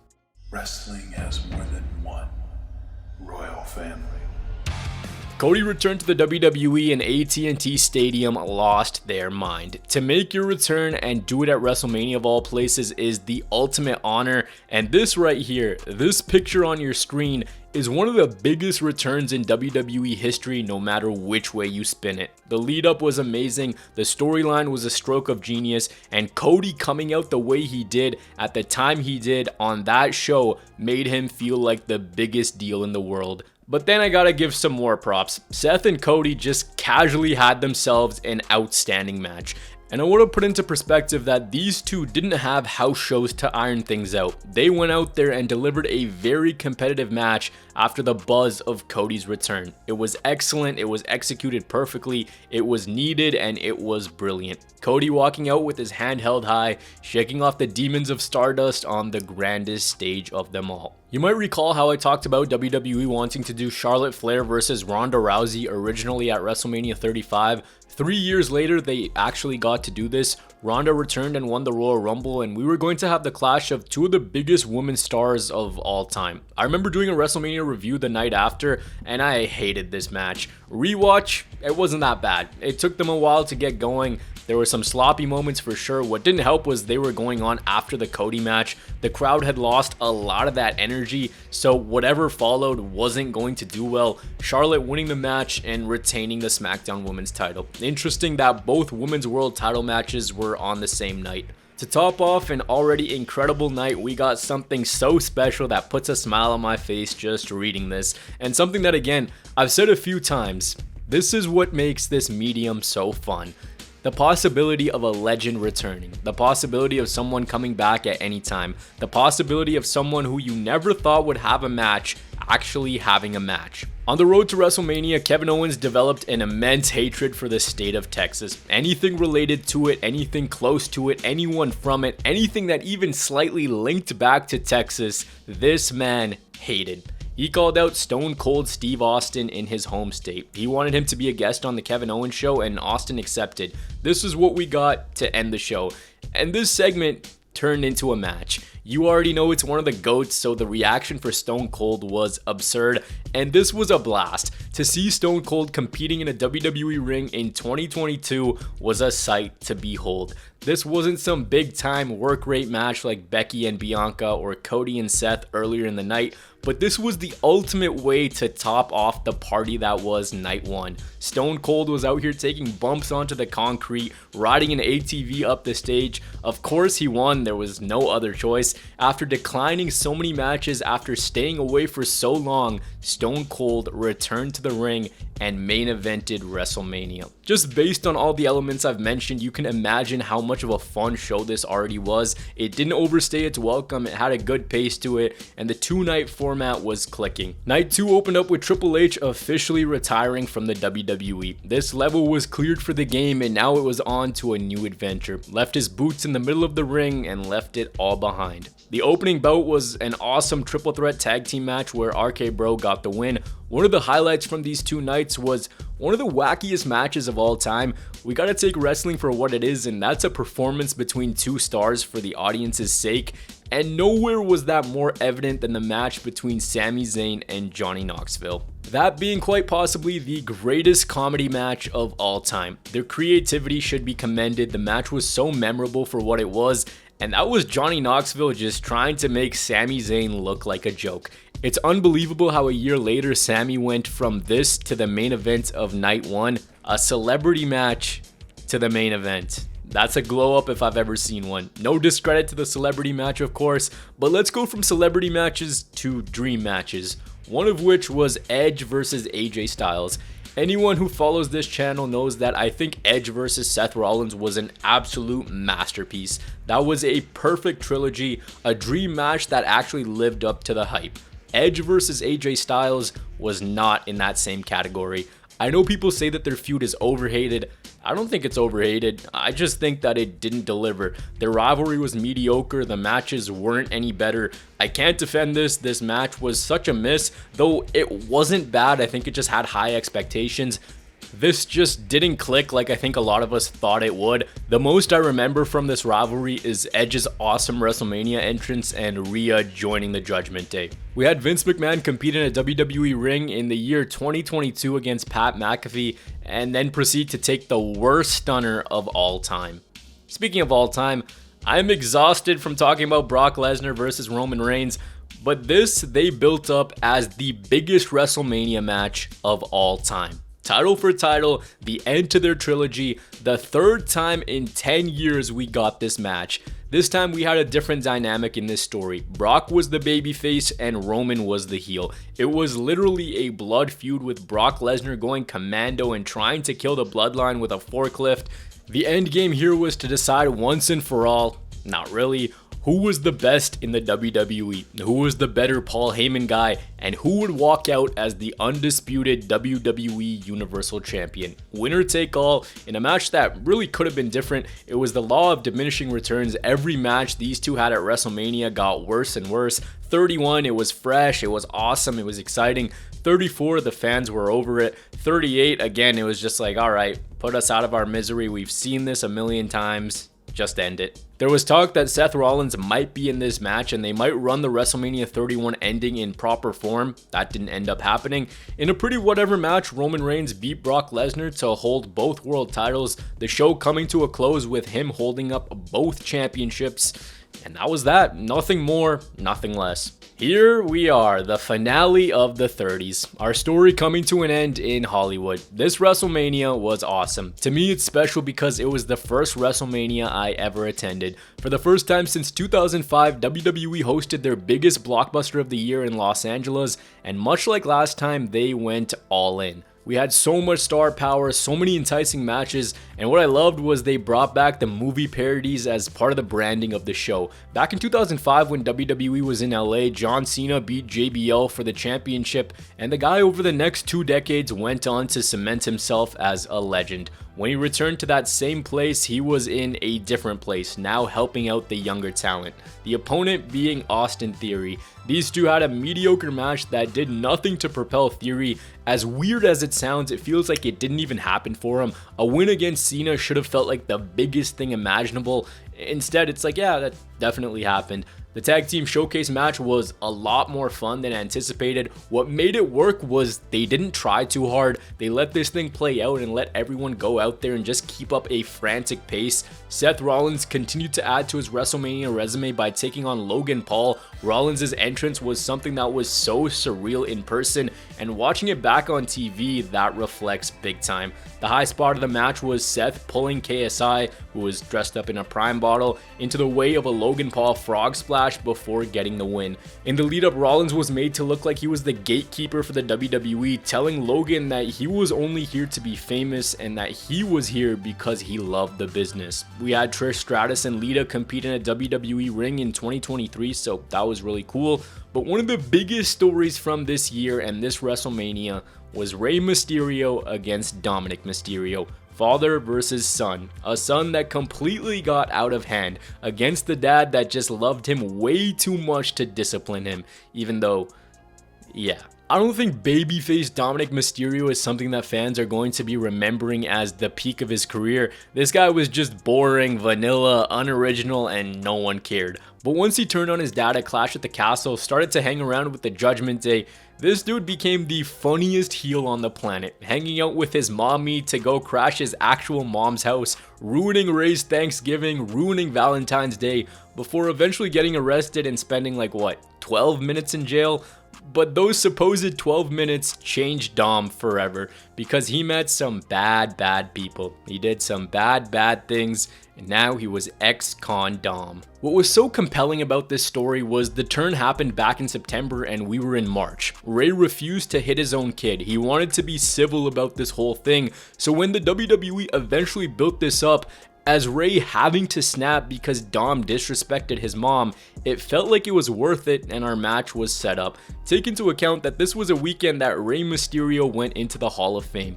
Dom entered in a corrections van while Rey entered in a lowrider with Snoop Dogg to Eddie Guerrero's theme, and I can speak to it.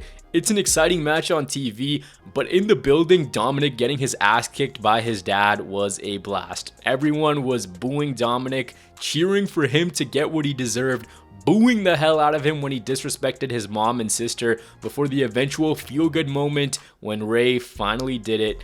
He finally beat his kid. WrestleMania 36 saw Rhea Ripley take on Charlotte Flair. 3 years later, Rhea had developed at an amazing pace. She had a character, she could go in the ring, she had found herself as a performer, and she wasn't just the girl from NXT anymore. In 2023, she went coast to coast, winning the Royal Rumble, and the pick was obvious: to right the wrong from 2020 and get even with Charlotte Flair. And the rematch was elite. I don't care what anyone says. Going in, there was a lot of talk that this should have main evented. From a storyline perspective, I think they got it right, having Rhea talk about how she wasn't the same competitor as the year previous, having Rhea say that she would do anything to win. For 23 minutes, these two just showed up and they showed out. Props to whoever laid this match out, because it went from a display of one-upsmanship to power moves to then becoming a match of big spots to then into desperation territory where the next one to get a big hit would take the win. The next big hit went to Rhea Ripley, and after losing 3 years ago, she got her win back. And this felt very important in WrestleMania's history and WWE Women's Wrestling history, because you could see that Charlotte's generation of women superstars were now not in that same spot, and Rhea's generation was taking over, just like the Bloodline was taking over. A year ago, Sami Zayn and Kevin Owens were in different situations. Kevin Owens main evented the show against Stone Cold, while Sami Zayn took on Johnny Knoxville in the Jackass match. Eventually, Sami joined the Bloodline and he had his head messed with, thinking that he actually had a family when all along he was being used. He turned on Roman before Roman could turn on him at the Rumble, eventually getting himself a world title match in his hometown, which he lost. When Sami turned on Roman, Jay was conflicted on which side to take, Sami's or his family's, after how close the two had gotten, but he eventually sided with his family, turning on Zayn in a story that is way too complex to be included inside of this retrospective. That's the quick sum up of what happened. Sami now needed help to take down the Bloodline, so he looked to his own family. There was one man who he had a brother-like relationship with, going to war with and against over the years, and that was Kevin Owens, the one who was telling him that he was getting used. Kevin, after being reluctant, stood side by side with Sami, and that gave us this main event. You guys don't need a blow for blow on this match. All you need is for me to tell you this was excellent, excellent, excellent. This main event was so special because when you tell a story like that between 4 guys and people who aren't even in the match, that being Roman and Cody, it almost feels like part 1 of a 2-part continuing main event, all within the story of the Bloodline. The Usos tried to wear down Sami, but Sami wouldn't say die. Eventually, it was multiple haluva kicks to Jey Uso that gave Owens and Zayn the WWE Tag Team Championship. There's nothing better as a fan than feeling rewarded. WWE at times feels like it doesn't reward their fans enough for tuning in every week, but this gave us that. Night 1 was an all-timer. Night 1 from top to bottom, tag matches to singles matches to random matches to entrances to that absolutely gorgeous stage was a smash hit. It was an epic, so much so that I'd give the show a 10 out of 10, and you guys know how critical I can be with some of the stuff on here. The pace of the show was strong, the matches hit, the star power was big time, all good and not much bad. Aside from the advertising and Cinnamon Toast Crunch Sol Ruca. Guys, if you've made it this far, thank you, because I didn't know how to put this together. I woke up one day, I had this idea, and I was initially going to talk about every single WrestleMania match. Then I had to do a bunch of rewrites on this video because I thought nobody wanted to listen to me talking about Elias versus Baron Corbin. This is a long video. I've been sitting here for over 2 hours, so thank you guys for finally being here. But about 2 hours ago, I started off with WrestleMania 30, and in between that time frame, we've witnessed a lot. Now it was time for the love letter to the 30s. Also, the final WrestleMania with the company being owned by Vince McMahon. Brock Lesnar and Omos was a match that I was really annoyed about. I remember Brock and Lashley had been such a dud of a rivalry that I wanted some sort of stipulation match between the two at WrestleMania. I didn't really care for this. It was meant to be a spectacle match, and that's exactly what it was. The Alpha Male versus the Colossus. However, there was another match in this show that we all knew would steal the weekend. This match is a masterpiece between 3 sluggers.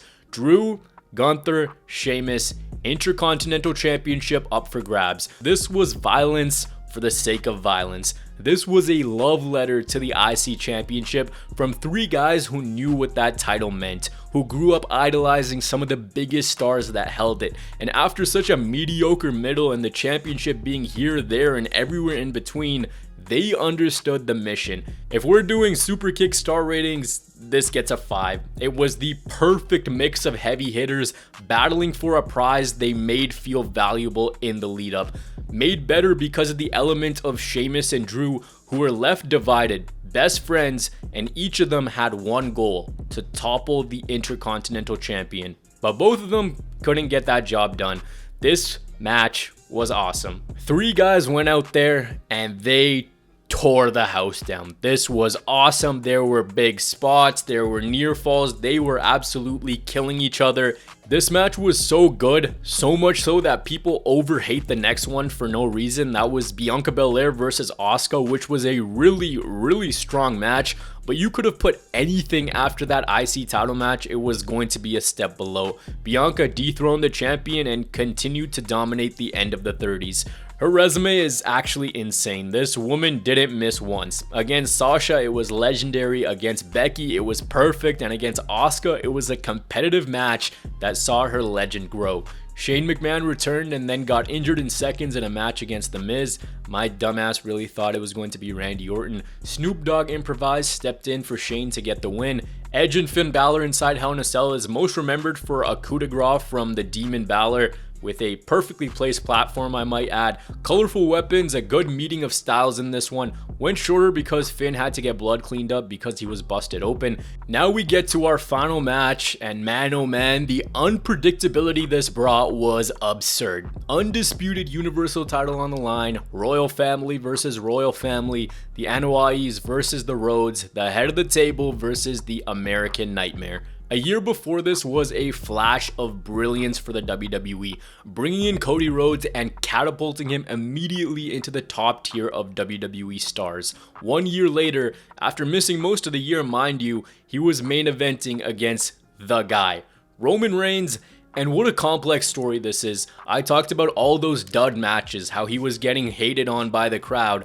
This was his decade. The first half, he was getting built up, getting hated on because of the process, because he needed to get those wins in order to become a bigger star. The WWE refused to turn him heel. Now, to end this decade, he was box office and the pendulum swung in his favor. The story behind this was to finish the story. Roman Reigns was walking into WrestleMania with the same title reign for the third straight year. 37, 38, and now 39. He had been holding the title forever, and Cody's mission statement was to exist. He had to beat Roman. In order to be the guy, he had to beat Roman. The promos we got as we made our way to Los Angeles were awesome. Inside these promos was passion, hatred, and a good understanding of what was going to make this story tick. 35 minutes of pure magic. There were points in this match where fans were just left guessing. Was it actually over? These two went out and had an absolute